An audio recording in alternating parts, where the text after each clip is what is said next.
무엇보다도 하나님의 사랑과 축복이 이 자리에서도 또 그리고 한 주간의 삶에서도 가득 차고 넘치길 간절히 소망합니다.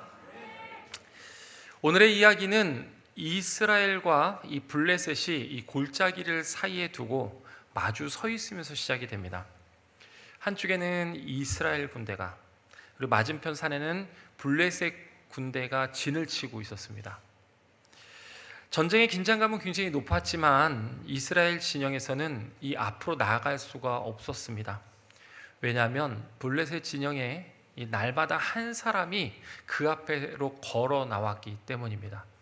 성경은 그의 이름을 골리앗이라고 얘기를 합니다. 골리앗은 보는 것만으로도 사람의 마음을 눌러버리는 장수였습니다. 키도 크고 몸집도 엄청 압도적으로 크고 머리부터 발끝까지 무장을 했어요. 투구를 쓰고 갑옷을 입고 다리에는 각반을 찼습니다. 손에는 보통 사람이 들기에는 버거운 창을 너무나도 쉽게 휘두르고 있었습니다. 그가 골짜기에 서서 외치는 겁니다. 너희 중에 한 사람을 택해서 내게로 데려오게 하라. 그 소리가 골짜기를 울릴 때마다 이 이스라엘 군사들은 마음이 얼어붙었습니다. 같은 갑옷을 입고 있는데, 같은 칼을 들고 있는데 이 마음은 이미 무너져 있는 거죠. 누가 저 사람을 이길 수 있겠는가? 저 사람 앞에 서는 것은 저거는 죽으러 가는 길일 뿐이다. 골리앗은 이스라엘에게 있어서 이 넘어설 수 없는 현실이었습니다. 마주하고 싶지 않은 두려움이었고 자신들의 한계를 드러낼 수밖에 없는 거대한 장벽과도 같았습니다. 이렇게 긴장이 한창 고조되고 있는 그때 전쟁터에 어울리지 않는 한 사람이 나타납니다. 성경은 그를 다윗이라고 말을 합니다. 다윗은 싸우러 온 군인이 아닙니다. 아버지 이새의 심부름으로 이 형들에게 안부를 확인하러 온 그저 소년이었습니다. 손에는 칼과 창이 아니라 형들에게 줄 음식이 들려 있었고 전쟁터의 장수가 아니라 그는 그저 양을 치는 목동이었을 뿐인 거죠. 그런데 그 다윗이 이 골리앗의 말을 들어요. 이스라엘 군사들은 그 말을 듣고 다 겁먹고 두려워하는데 다윗의 마음에는 오히려 더 뜨거워지는 감정, 더 불이 붙는 그 감정이 되는 겁니다. 아니 도대체 저 사람이 누구기에 살아계신 하나님의 군대를 모욕하는 거지? 그리고 다윗이 그 얘기를 듣고 그러면 제가 하겠습니다. 그러자 사람들의 시선이 다 다윗에게로 집중이 돼요. 그들의 눈에 다윗은 어떻게 보였겠습니까? 너무 부족해 보이는 거예요. 골리앗은 전쟁터의 장수인 반면에 다윗은 들판의 목동이었어요. 골리앗은 갑옷을 입었지만 다윗은 갑옷도 없었습니다. 골리앗은 칼과 창과 단창으로 들고 있었지만 다윗에게는 동물을 쫓아낼 때 쓰는 그저 물매와 막대기뿐만이 없었다는 거죠. 골리앗은 어려서부터 싸운 용사였습니다. 싸움으로 길들여진 민족이죠. 그런데 다윗은 아직도 여전하게 소년이에요. 사람들은 대답합니다. 야, 이건 아니다. 상대가 되지도 않는 싸움 해봐서 뭐하냐? 저 아이가 골리앗 앞에 서면 저거는 죽음밖에 없다. 근데 이 모습 속에서 사울왕도 그렇게 바라봅니다. 다윗이 주의 종이 가서 저 블레셋 사람과 싸우겠습니다 라고 말을 하니까 사울이 대답을 하는 거예요. 너가 가서 저 블레셋 사람과 싸울 수 없으리니 너는 소년이요 그는 어려서부터 용사임이라. 사울의 이 말은 지극히 현실적이었죠. 골리앗은 전쟁 전문가였습니다. 그래서 사울은 이 골리앗과 싸우기 위해서는 넌 역부족하다. 정말 싸우고 싶으면 이 정도는 돼야 된다. 골리앗과 싸우려면 적어도 갑옷은 입을 줄 알아야 돼. 골리앗과 싸우려면 적어도 칼은 들어야 될 줄 알고 장수처럼 보여야 돼. 그래서 사울은 다윗에게 자기의 갑옷을 입혀요. 투구를 씌우고 갑옷을 입히고 칼을 차게 합니다. 왜입니까? 다윗이 그대로 나가면 이건 질 것밖에 없는 싸움이었기 때문이죠. 그래서 어떻게든 다윗을 골리앗에게 맞춰보려고 한 겁니다. 하지만 사울의 갑옷은 다윗에게 맞지 않았습니다. 너무 컸어요. 너무 무겁기도 했어요. 몸을 제대로 움직일 수도 없고 몇 걸음 걸어보지만 싸우기는커녕 걷는 것도 불편했습니다. 그래서 결국 다윗이 말을 합니다. 익숙하지 못하니 이것을 입고 가지 못하겠습니다. 그리고 갑옷을 벗고 칼도 내려놓습니다. 그리고 다윗은 자신에게 익숙한 물매를 들었어요. 시냇가에 매끄러운 돌 5개를 골랐고 목동의 모습 그대로 골리앗에게 향해 나아갔습니다. 그런 다윗을 보는 사람들에게는 다윗은 너무나 작고 무모해 보였어요. 그래서 사람들은 말합니다. 다윗은 골리앗의 상대가 되지 않는다. 쟤 저대로 죽을 거야. 사랑하는 성도 여러분, 우리도 이와 같을 때가 있습니다. 우리도 다윗과 같은 그 모습이 있죠. 세상이라는 큰 전쟁터 앞에 골리앗과 같은 현실이 딱 버티고 있는 겁니다. 그 골리앗은 때로는 가정의 문제로, 경제의 문제로, 자녀의 문제로, 건강의 문제로 정말 그 골리앗처럼 크게 버텨 있는 거죠. 일터에서는 경쟁이 치열하고 사회는 점점 빠르게 변하고 사람들은 끊임없이 비교를 합니다. 그래서 말하기를 더 커야 된다. 더 좋은 조건을 갖춰야 된다. 그래야 살아납니다. 그래야 인정받는 거다. 평범하면 안 된다. 남들보다 앞서야 된다. 믿음만으로는 부족하다. 조건을 갖춰야 된다. 하나님을 의지하는 것만으로는 세상을 살아갈 수가 없다. 세상이 인정하는 그 무기를 들 줄 알아야 한다. 그래서 우리는 어느 순간부터인가 다윗으로 부름을 받아놓고도 골리앗처럼 보이려고 애씁니다. 내 몸에 맞지 않는 갑옷, 나에게 익숙하지 않는 그 칼, 내가 감당할 수 없는 무게를 짊어지기 위해서 매사에 노력하면서 살아갑니다.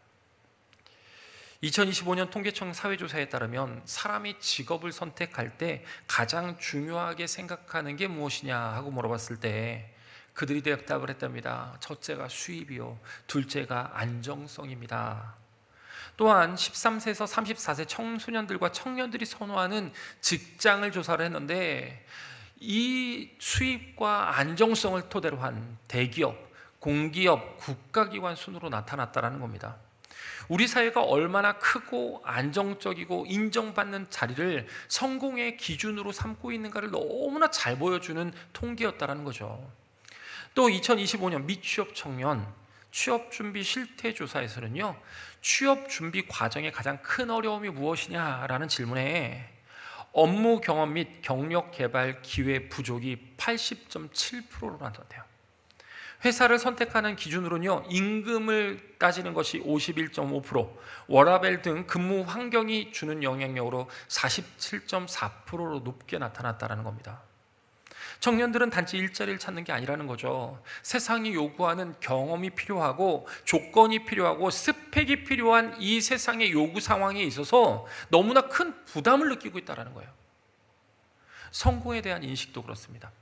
한 사회기관의 인식조사에서 한국 사회에서 개인의 성공을 좌우하는 요인이 무엇이냐라고 물어봤을 때 여기에 그렇게 대답이 나왔답니다. 부모의 경쟁력이 57.8%, 타고난 재능과 지능이 50.5%로 나왔다고 합니다. 부모의 재력 없이, 타고난 재능과 지능 없이 사회적으로는 성공하기 어렵다라고는 이 마음이 제일 많이 공감되고 있더라라는 겁니다. 결국 무슨 말입니까? 세상은 우리에게 얘기를 하는 거죠. 오늘 너가 성공하려면 골리앗처럼 돼야 한다. 배경이 있어야 되고 스펙이 있어야 되고 돈과 힘이 있어야 된다. 남들이 인정할 만한 갑옷을 입어야 성공할 수 있는 거다. 그것을 네가 착용해야 그래야 세상에서 살아남을 수 있다고 얘기를 하는 겁니다. 그래서 우리는 이런 사실 가운데 마음이 자꾸 불편해집니다. 내가 가진 것이 너무나 작아 보이고 내가 걸어온 그 길이 너무나 초라해 보입니다. 내 믿음의 방식이 너무 느려 보이는 거예요. 정직하게 사는 것이 손해처럼 느껴집니다. 기도하며 기다리는 것이 무의미하게 보이는 거예요. 그래서 어느 순간인가 되니까 우리도 사울의 그 갑옷, 사울이 주려고 했던 그 갑옷을 찾습니다. 나도 저 사람처럼 보여야 돼. 나도 저 정도는 가져야 돼. 나도 저만큼은 성공해야 돼. 뿐만 아니죠. 우리 집 아이도, 내 아이도 저들처럼 돼야 되는데, 내 가정도 저들처럼 보기에 좋아야 되는데, 그렇게 우리는 나에게 맞지 않는 갑옷을 갈망해요. 그 나에게 맞지 않는 그 갑옷을 희망하는 거죠. 또 부모는 어떻습니까? 자녀에게 맞지 않는 갑옷을 입히려고 엄청난 노력과 심혈을 기울입니다. 너는 반드시 이 길로 가야 돼. 그래야 성공할 수 있어. 남들보다 뒤처지면 안 돼. 좋은 학교, 좋은 직장, 좋은 조건을 가져야 되는 거야. 물론 부모의 마음은 이것이 사랑입니다. 사울이 다윗을 걱정해서 갑옷을 입힌 것처럼 부모도 자녀가 세상에서 무너지지를 않기 원하기 때문에 그 마음 때문에 이것을 입히고자 하는 마음 잘 압니다. 그러나 여러분 아십시오. 때로는 그 사랑이 자녀를 하나님께 맡기는 믿음보다도 세상의 기준에 맞추려는 조급함이 될 때가 많다 하는 겁니다. 아침 일찍 출근합니다. 그리고 밤늦게 퇴근을 하죠. 몸은 이미 지쳐있고 마음도 많이 무너져 있어요. 그런데 누가 물으면 아유 괜찮습니다. 할만합니다. 아유 다들 그렇게 사는 거죠. 겉으로는 괜찮은 척, 강한 척, 문제없는 척. 그런데 집에 돌아오자마자 한숨부터 나와요. 침대에서 누워서 일어나질 못합니다. 잠을 자도 피곤이 풀리지 않고 반복되는 생활은 계속해서 나를 힘들게 합니다. 주일에 예배를 드리고 있지만 마음의 한편으로는 내가 언제까지 이렇게 버티고 있을까?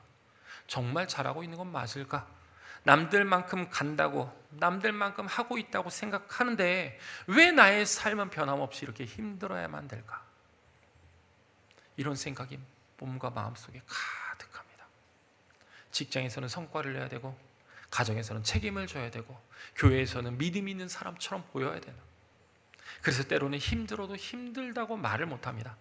마치 다윗에게 사울의 갑옷을 입히듯이 세상을 살려면, 세상을 살아가려면 갑옷을 입는 것을 당연하게 생각하고 있는 겁니다. 더 강해야 된다. 더 인정받아야 된다.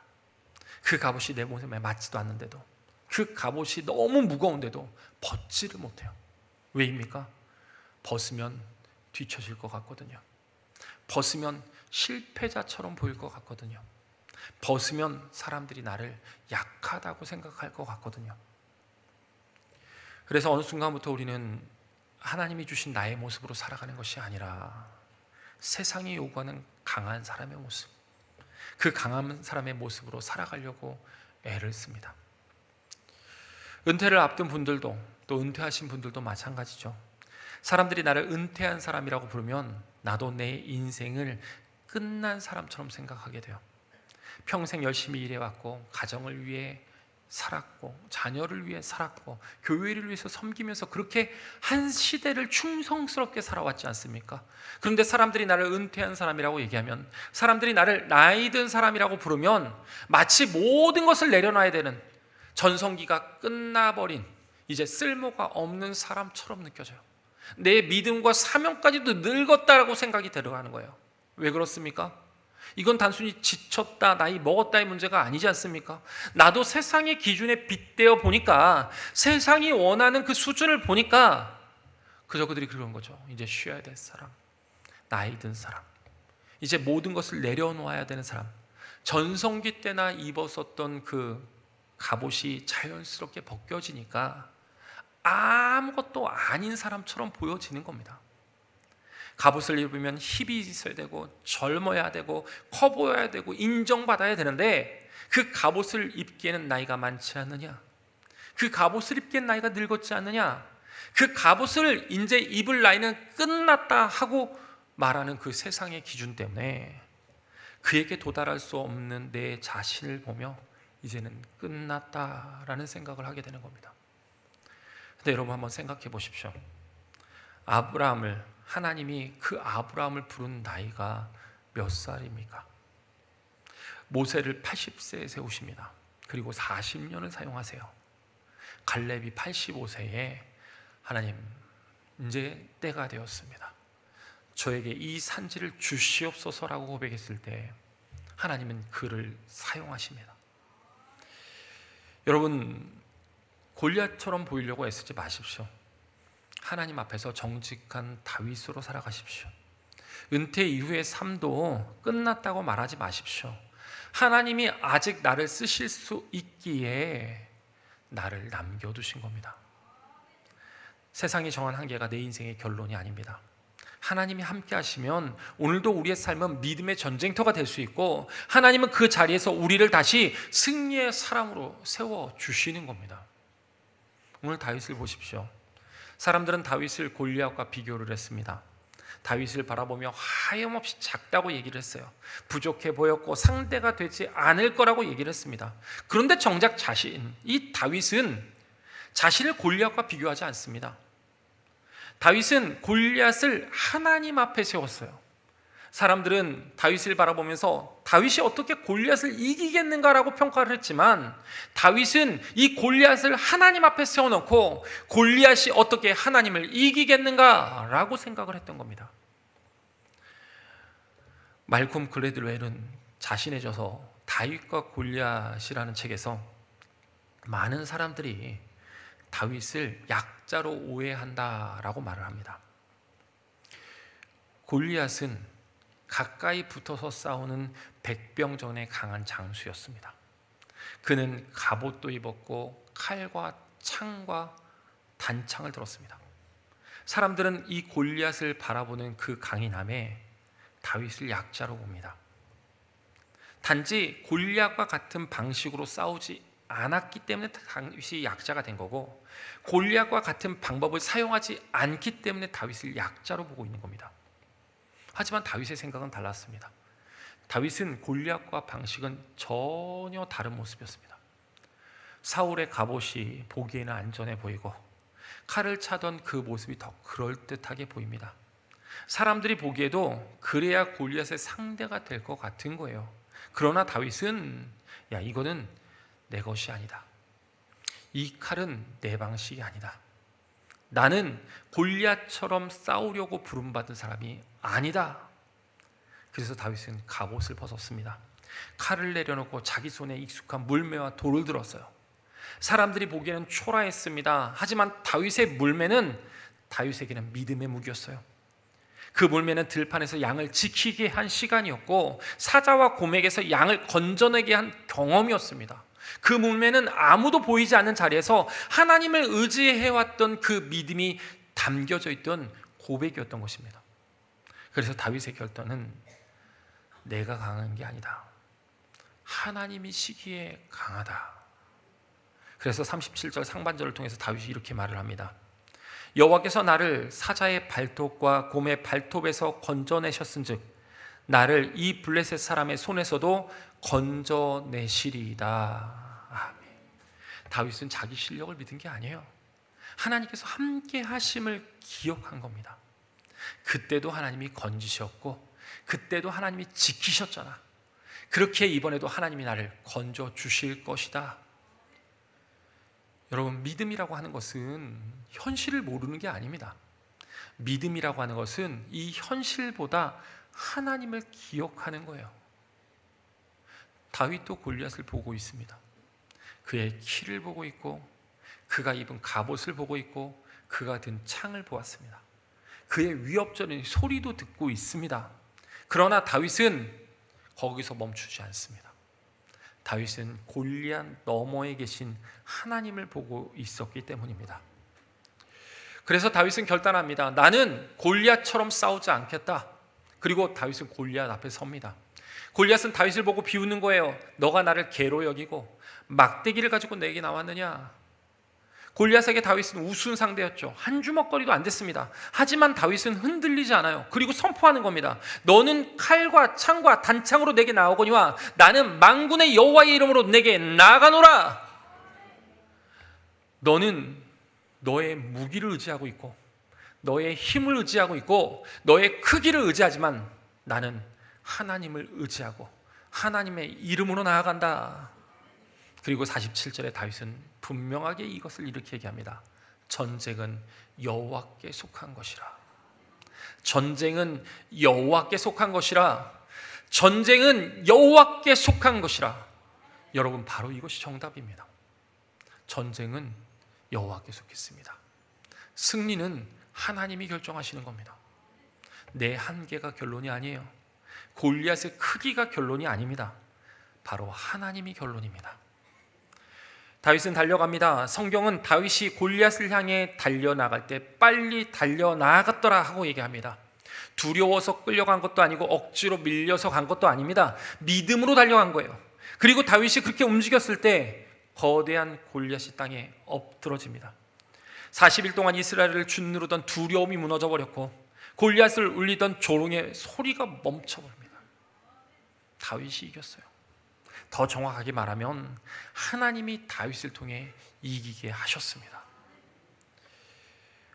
오대식 목사님의 골리앗 세상에서 다윗으로 살기라는 책을 보면 믿는 사람들은 골리앗과 같은 세상에서 다윗과 같은 믿음으로 살아갈 것을 권면하면서 우리는 골리앗으로 세상을 사랑할 것인가 아니면 다윗처럼 세상을 살아갈 것인가를 선택해야 된다 하고 말을 합니다. 세상은 계속 우리에게 말을 합니다. 골리앗처럼 되라고 얘기를 해요. 더 커야 된다, 더 강해야 된다, 더 많이 가져야 하기에 사람들이 인정할 만한 갑옷을 입어야 한다. 그러나 성경은 다윗이 이길 수밖에 없는 이유를 다윗이 골리앗보다 커서 이긴 것도 아니고 골리앗보다 힘이 세서 이긴 것도 아니고 무기가 좋아서 이긴 것도 아니다. 오직 다윗의 삶은 하나님께 맞춰져 있었기 때문에 이긴 것이라 하고 말을 합니다. 골리앗은 자기 힘을 믿었어요. 자기가 입고 있는 갑옷을 믿었습니다. 자기가 든 칼을 믿었고 창을 믿었고 자기가 그동안 쌓아왔던 경험을 믿었습니다. 그러나 다윗은 하나님을 믿었어요. 여러분, 우리의 삶의 이 현실에 한계를 두지 마십시오. 우리의 삶을 사람의 평가에 묶어두지 마십시오. 우리의 삶을 세상의 기준에다가 두지 마십시오. 우리의 삶의 한계는 하나님께서 정하시는 겁니다. 그래서 우리의 성도의 삶의 방향은 하나님께 맞춰질 때 이 한계를 뛰어넘고 형통한 삶을 살아갈 수 있는 것입니다. 그렇다면 우리는 골리앗과 같은 이 세상에서 어떻게 다윗처럼 살아갈 수 있을까요? 첫째로 하나님의 말씀에 더 집중해야 됩니다. 아수르 왕 사네립이 유다 왕 히스기야를 위협했습니다. 너희가 의지하는 하나님이 너희를 건질 수 있겠느냐? 다른 나라의 신들도 자기 백성을 구원하지 못했는데 너희 하나님이라고 다르겠느냐? 이렇게 말하면서 자신의 군사를 앞세워서 히스기야를 압박해 왔습니다. 그때 히스기야는 그 편지를 들고 성에 올라갑니다. 그리고 여호와 앞에 펴놓고 기도하는 거예요. 여호와여, 귀를 기울여 들으소서. 여호와여, 눈을 떠서 보시옵소서. 하나님, 저는 이 문제를 해결할 수 없습니다.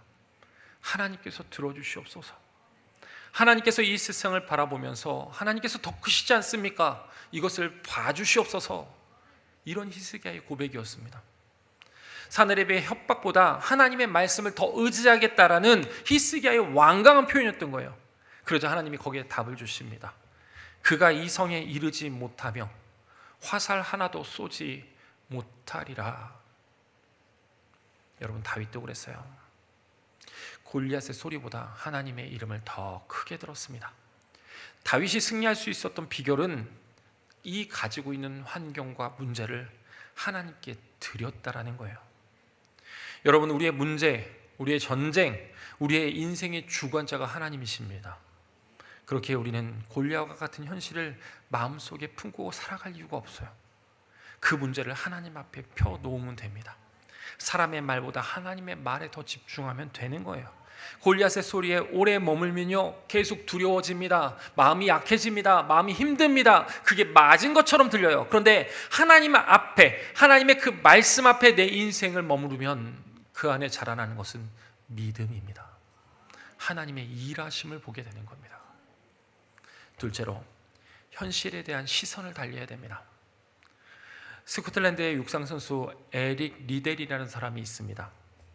그는 1924년 파리 올림픽에서 가장 유력한 100m 우승 후보였습니다. 그런데 100m 예선이 주일에 열리게 된 거예요. 그러자 그는 출전을 포기했습니다. 자기에게 가장 유리한 경기였고 그동안 준비했던 걸 모든 걸 쏟아놓을 수 있는 그 경기였지만 그 시간은, 그날은 예배하는 날이라, 그 시간은 하나님께 예배를 드려야 되는 시간이라 그래서 예배를 지키겠다는 믿음 때문에 결국 그 경기를 포기합니다. 사람들에게 엄청난 아쉬움과 비난을 받아요. 왜 가장 잘하는 것을 포기했느냐? 국가의 기대가 있는데 왜 내려놨느냐? 현실을 생각해야지. 선수에게 올림픽 금메달보다 중요한 게 어디 있느냐? 그러나 에릭 리델은 이들과는 다른 현실을 봤습니다. 그에게 성공이라는 것은 단순히 금메달을 목에다 거는 것이 아니었습니다. 금메달이 가져다 줄 순간의 영광이 자신의 목표가 아니라 하나님께서 주실 참된 인생이 자신의 목표였고, 금메달은 그저 과정이 될 뿐 그 과정을 뛰어넘어 하나님 앞에서 바르게 서는 것이 자신의 성공이었고, 하나님께 삶을 맞추는 것이 승리라고 생각했던 그의 마음이 있었던 겁니다. 그리고 그는 그 믿음으로 평일에 열린 400m 출전을 합니다. 그 400m의 출전에서 그는 금메달을 땁니다. 그리고 그 당시 세계 기록의 보유자가 됩니다. 그는 골리앗이 말하는 방식으로 삶을 살지 않았습니다. 이겨야 한다, 인정받아야 된다, 기회를 잡아야 된다, 세상이 박수 칠 때 올라가야 된다. 그는 그 갑옷을 입지 않았어요. 그는 오직 하나님께 방향을 맞췄습니다. 그리고 하나님은 그가 가진 믿음의 길 위에서 그를 사용하신 겁니다. 여러분, 믿음이라고 하는 것은 현실을 무시하는 게 아닙니다. 믿음이라고 하는 것은 현실 앞에서 그 현실을 다시 해석하는 거예요. 현실을 믿음의 눈으로 보는 겁니다. 하나님께서 함께 하시면 한계는 끝이 아니라 시작입니다. 하나님께 방향을 맞춘 사람은 세상이 볼 수 없는 길, 세상이 알 수 없는 그 길을 경험하게 되는 것입니다. 셋째로, 믿음은 말로만 하는 것이 아니라 하나님께 한 걸음 더 나아가는 것입니다. 30개 이상의 언어로 번역되었고 장편 영화로도 제작된 베스트셀러 이 조니라는 책이 있습니다. 우리나라에는 희망노트라는 책으로 되게 유명한데요, 이 조니 앤 프렌즈라는 장애인 사역 단체의 창립자인 조니 에릭슨 타다라는 사람입니다. 그녀는 10대에 다이빙 사고로 사지마비가 되었습니다. 하루아침에 몸을 쓸 수가 없었고 몸을 마음대로 움직일 수 없는 중증 장애인이 된 겁니다. 이제 이 몸으로 무엇을 할 수 있겠느냐? 차라리 그때 하나님께서 데려가셨더라면 이런 고통도 없었을 텐데, 주변에 놓인 모든 사람들이 그를 안타깝게 여겼어요.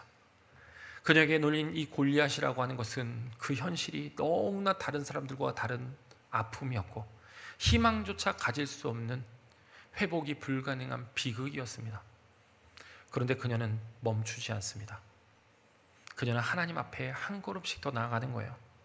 그래, 그래도 나는 입이 있다. 입으로 붓을 물기 시작했고 그걸로 그림을 그리기 시작하고 글을 쓰기 시작했습니다. 자신의 고통, 그 고통을 감수하며 도리어 다른 이들을 위로하기 시작했어요. 장애를 가진 그녀는 장애인과 그 가족들을 섬기는 일을 감당하기 시작했고, 현재는 많은 사람에게 고난 속에서도 하나님을 신뢰하는 믿음을 전하는 사람이 되었습니다. 그녀를 소개하는 사역단체는 조니를 사지마비를 가진 장애인 작가, 화가, 가수, 그리고 성경 교사로 사역자라 하고 소개를 합니다. 2022년 미국 크리스천 포터스와 인터뷰에서 그녀가 이런 말을 남겼습니다. 하나님의 주권 안에 안식하면 끔찍한 고난과 입이 떡 벌어질 정도의 고통에 직면한다고 해도 흔들리지 않는 심오한 기쁨을 가질 수 있게 된다. 여러분, 믿음은 나는 괜찮다 하고 말하는 척 하는 게 아닙니다. 믿음은 아프지 않은 척 하는 게 아니에요. 믿음은 그런다고 해서 현실을 부정하는 것도 아닙니다. 믿음은 아픈 현실 속에서도 하나님께로 한 걸음 더 나아가는 거예요. 오늘 할 수 있는 작은 순종을 해 나아가는 겁니다. 다윗이 던진 돌은 단 하나, 그 작은 돌이었습니다. 크고 화려한 무기가 아니었어요. 남들이 보기에 정말 위대한 무기가 아니었습니다. 하지만 그 돌 하나가 하나님의 손에 붙들렸을 때 이 골리앗이 무너져 버린 겁니다. 우리의 한 걸음도 마찬가지입니다. 오늘 말씀 한 구절을 더 붙드는 것, 오늘 다시 기도의 자리에 앉아보는 것, 오늘 가족에게 먼저 따뜻한 말을 전해보는 것, 오늘 용서의 문자를 보내보는 것, 오늘 비교를 멈춰보고 감사하는 것, 오늘 내게 맞지 않는 이 갑옷을 하나씩 벗어버리는 것, 그것이 작아 보여도요 하나님께 드려지면 믿음의 한 걸음이 되는 것이고, 하나님께 붙들리면 골리앗과 같은 세상을 이겨내는 힘이 되는 것입니다. 하나님께 한 걸음 더 나아간 사람은 현실에 갇혀 있지 않습니다. 골리앗처럼 보이려고 애쓰시지 마시고 사울의 갑옷을 벗고 하나님이 주신 믿음으로 설 수 있길 바랍니다. 하나님께 한 걸음 더 나아간 사람은 한계를 끝으로 보지도 않습니다. 말씀을 붙들고 한 걸음 더 하나님께 나아갈 때 하나님은 내가 약하다고, 사람들이 날 안 된다고 내 마음속에서 이 약한 나의 모습을 두고도 하나님은 그것을 쓰시는 분입니다. 전쟁은 여호와께 속했습니다. 승리는 하나님께 있습니다. 말의 응답은 하나님으로부터 오는 것이고 일의 결과는 오직 하나님께서 주관하시는 겁니다. 하나님께 한 걸음 더 나아가서 약함 속에서도 하나님의 능력을 경험하는 저와 여러분 되길 간절히 축복합니다. 기도하겠습니다. 하나님 아버지, 오늘 말씀을 통해 우리의 삶을 다시 보게 됩니다. 하나님, 우리는 골리앗과 같은 현실에서 두려워했습니다. 사람들의 말에 흔들리고 세상의 기준에 눌리고 내 한계를 스스로 결론처럼 붙들고 살았습니다. 하나님이 주신 믿음보다 세상이 입혀주는 갑옷을 더 의지하려고 했던 우리의 연약함을 용서하여 주시옵소서. 다윗이 골리앗보다 크신 하나님을 바라봤던 것처럼 우리도 문제보다 크신 하나님을 보게 하시고 과거에 우리를 지키시고 인도하신 은혜를 기억하게 하시고 오늘의 골리앗 앞에서도 전쟁은 여호와께 속했다 고백할 수 있는 우리의 삶이 될 수 있도록 인도하여 주시옵소서. 하나님 주신 믿음과 순종의 자리에 당당히 서 있기 원합니다. 말씀에 더 집중하며 현실을 믿음의 눈으로 보게 하시고 말로만 믿는 것이 아니라 하나님께 한 걸음 더 나아가는 우리의 모습을 통해서 가정 안에서도 일터 안에서도 또 하나님께 주신 이 모든 관계 안에서도 두려움으로 물러서지 않게 하시고 만군의 여호와 이름으로 믿음으로 걸음으로 내딛게 하여 주시옵소서. 골리앗처럼 보이려고 애쓰지 않기 원합니다. 다윗처럼 하나님을 의지하며 살아가길 원합니다. 우리의 작은 순종을 붙드시고 우리의 믿음의 걸음을 통해 하나님의 승리를 볼 수 있도록 우리의 삶을, 우리의 마음의 결단을 인도하여 주시옵소서. 예수님의 이름으로 기도드립니다. 아멘.